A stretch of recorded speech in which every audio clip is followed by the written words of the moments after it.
Tak, Irfan suka ni. Ada polis.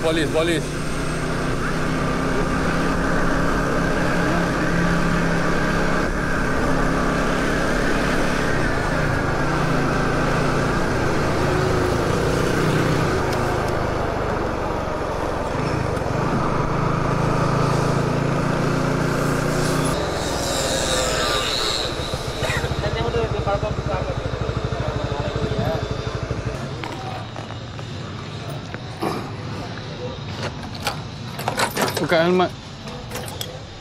Jom. Cikgu suruh bawa air kotak sekali.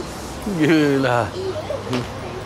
Pandai lah. Makanan dengan Air kotak lah apalah. iya betul. Kau ayah nak ni ya. Bawa satu. Adik nak apa? Adik nak ni. Satu je. Mana ada dua? Adik. Mana nak yang ni? Ambil. Bagi adik nak apa lagi satu? Wah, nak apa? Ni biskut ni. Biskut Tiger. Ambil yang kecil. Ada yang kecil bagus juga. Bagi kat Irfan satu. Irfan bagi apa? Nak bagi apa Irfan? Bagi ini. Tak, Irfan suka ni. Irfan suka ni. Jom. Manis-manis tak payah. Jom. Pegang seorang. Ayah. Nanti tiba-tiba bawa